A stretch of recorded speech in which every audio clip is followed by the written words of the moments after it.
तो चलिए शुरुआत करते हैं बुलेटिन की। महाराष्ट्र के नासिक में एक भीषण हादसा हो गया है। आपको बता दें कि हादसे के बाद बस आग का गोला बन गई। इस हादसे में एक बच्चे समेत 12 लोगों की मौत भी हो गई है, जबकि कई बस यात्री घायल भी हुए हैं। बताया जा रहा है कि लग्जरी बस औरंगाबाद से नासिक की ओर जा रही थी। प्रधानमंत्री नरेंद्र मोदी, महाराष्ट्र के मुख्यमंत्री एकनाथ शिंदे ने हादसे पर दुख व्यक्त किया है। मुआवजे का ऐलान भी उन्होंने किया। साथ ही साथ प्रधानमंत्री नरेंद्र मोदी ने कहा है कि नासिक में बस हादसे से दुखी हूं, मेरी संवेदनाएं मृतकों के परिजनों के साथ है। पीएम मोदी ने मृतकों के परिजनों को प्रधानमंत्री राहत कोष से 2-2 लाख रुपए और घायलों को 50-50 हजार रुपए मुआवजे देने का भी ऐलान किया है। आपको बता दें कि महाराष्ट्र के मुख्यमंत्री एकनाथ शिंदे ने भी हादसे पर दुख व्यक्त करते हुए मृतकों के परिजनों को 5-5 लाख रुपए मुआवजे का ऐलान किया है। सीएम शिंदे ने साथ ही ये निर्देश भी दिए हैं कि घायलों को सरकारी खर्च पर तत्काल बेहतर इलाज उपलब्ध कराए जाए। उन्होंने हादसे की वजह जानने के लिए जांच के भी आदेश दे दिए हैं।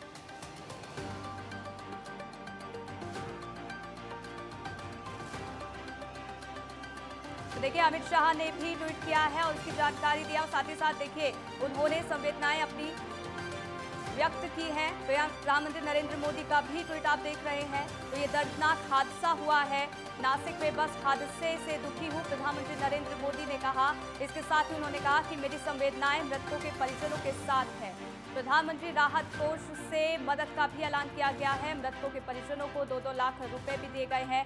साथ ही साथ घायलों को 50-50 हजार रुपए मुआवजे का ऐलान किया गया है। सीएम एकनाथ शिंदे ने भी दुख जताया है। मृतकों के परिजनों को 5-5 लाख रुपए सरकारी खर्चे पर हो, ये घायलों का इलाज हो, ये सीएम ने निर्देश दिए हैं।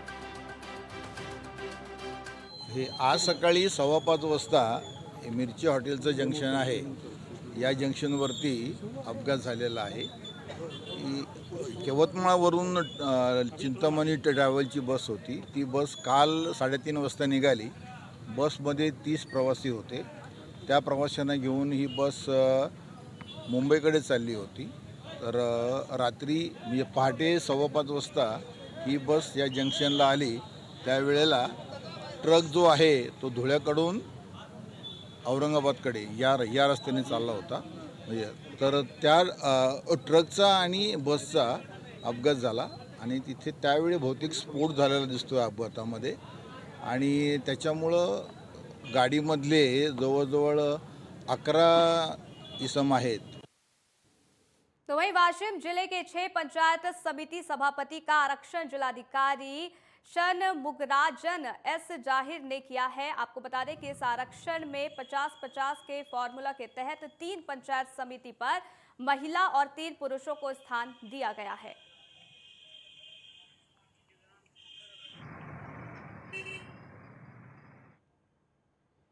तो वहीं जालना के बदनापुर तहसील में दसरा मेलावा का आयोजन किया गया है, जिसमें संभाजी राजे भोसले ने हिस्सा लिया। इस दौरान उन्होंने कहा है कि हमें दूसरे नेताओं की तरह राजनीति नहीं करनी, बल्कि विकास के नाम पर राजनीति करनी है। छत्रपती शिवरायांचे हार्दिक स्वागत.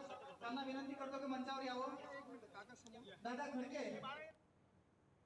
वहीं वंचित बहुजन अघाड़ी के अध्यक्ष प्रकाश अंबेडकर ने जालना में कार्यकर्ताओं के साथ समीक्षा बैठक की है, जिसमें उन्होंने आगामी चुनाव को लेकर कार्यकर्ताओं से बातचीत की। मीडिया से बात करते हुए उन्होंने कहा है कि वंचित बहुजन अघाड़ी की ओर से शिवसेना और कांग्रेस को गठबंधन के लिए प्रस्ताव भेजा गया था, लेकिन अभी तक शिवसेना और कांग्रेस की ओर से किसी भी तरीके की प्रतिक्रिया नहीं मिली है।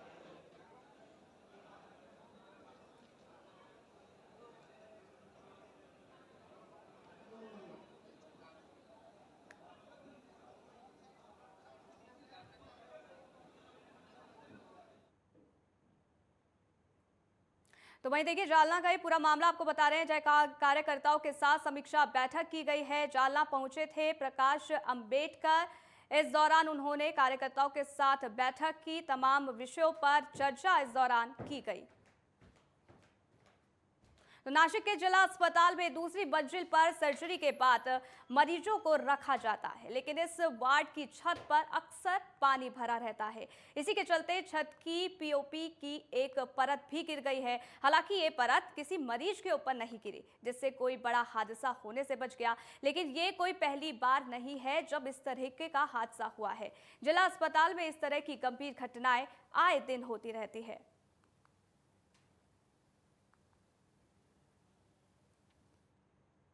तो वहीं नासिक शहर के मुंबई नाका इलाके के होटल चंचल के पीछे पुलिस ने कार्रवाई को अंजाम दिया है और भरत नगर इलाके में पुलिस ने करीब 5,08,000 रुपए के जाली नोट जब्त किए हैं। इस मामले में पुलिस ने एक आरोपी को भी गिरफ्तार किया है। जब्त किए गए नोटों में 2,000 रुपए के 244 और 500 रुपए के 40 जाली नोट हैं। पुलिस के अनुसार मलयारा सन मध्य समय तमिलनाडु राज्य के कायथर पिनिकर के मूल निवासी हैं। पुलिस को संदेह ये है कि शहर में जाली नोटों का कारोबार करने वाला एक बड़ा गिरोह सक्रिय है, इसलिए थाना अधिकारी सुनील रोहकले के अगुवाई में मामले की गहन छानबीन की जा रही है।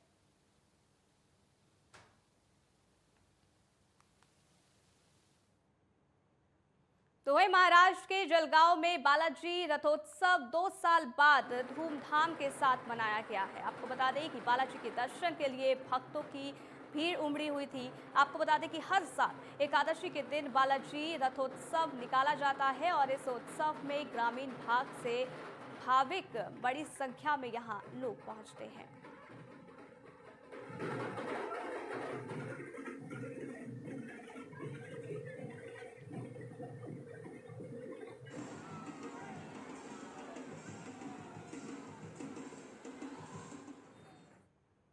तो वहीं पालघर के बोईसर रोड पर केमिकल लेकर जा रहा एक टैंकर अनियंत्रित होकर पलट गया है। हादसे के बाद सड़क पर लंबा जाम लग गया। वहीं पलटे टैंकर से भारी तादाद में केमिकल सड़क पर गिर गया। बता दें कि केमिकल से भरा एक टैंकर मुंबई से तारापुर MIDC एक कंपनी में जा रहा था, तभी बारंगघमा के पास से ये भयानक हादसा हो गया। इस जगह पर अक्सर गलत मोड़ और डायरेक्शन बोर्ड नहीं होने के चलते दुर्घटनाएं होती रहती हैं।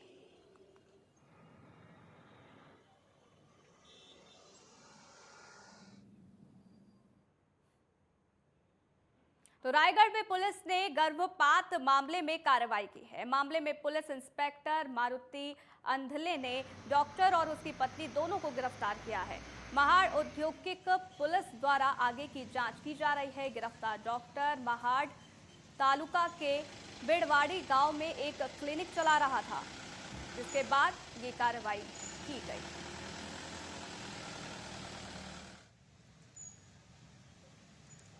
तो रुकेंगे छोटे से ब्रेक के लिए, जल्द हाजिर होते हैं।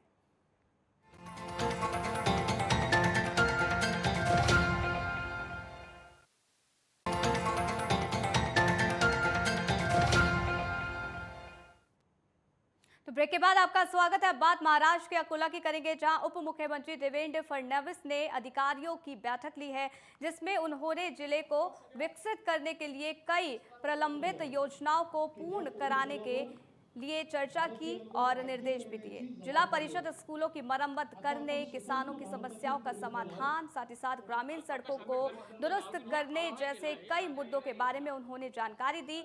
इसके साथ ही वही पत्रकारों से सवाल पर उन्होंने कहा है कि प्रधानमंत्री के नेतृत्व को चुनौती देने की विपक्ष बरसों से कोशिश कर रहा है। इस बहाने ना जाने कितनी मुलाकातें हुई और हो रही हैं। प्रधानमंत्री का नेतृत्व देश को पसंद है, इसीलिए उनकी लकीर से बड़ी लकीर खींच पाना विरोधियों के बस की बात नहीं। की ज्या पोलीस दलावर भारतीयांवर राज्य करण्याची जबाबदारी होती। तो वहीं वसई पूर्व के वालेब पुलिस स्टेशन ने सरकारी वेबसाइट का इस्तेमाल कर लोगों से करोड़ों रुपए की ठगी को अंजाम देने वाले आरोपी को गिरफ्तार किया है।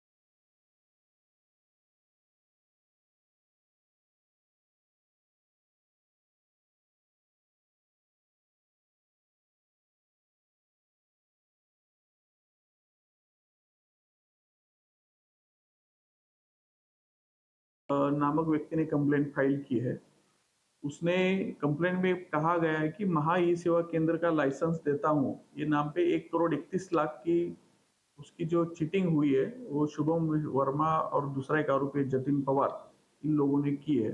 उसके बारे में तहकीकात चालू है। लातूर शहर में साईं बाबा की पुण्यतिथि के अवसर पर विभिन्न कार्यक्रमों का आयोजन किया गया और महाप्रसाद का आयोजन किया गया। साईनाथ महाराज की जयकारे के साथ साई घोषाना क्षेत्र में आपको बता दें कि बाढ़ भी आ गई थी। इस अवसर पर भक्तों ने भजन, दर्शन, महाआरती और महाप्रसाद का लाभ भी उठाया।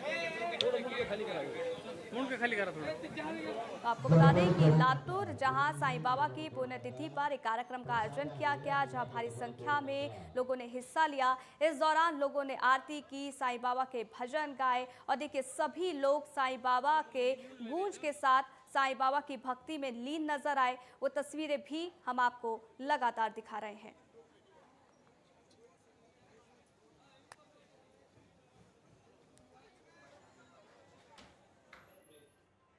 रुकेंगे एक छोटे से ब्रेक के लिए, जल्द हाजिर होते हैं।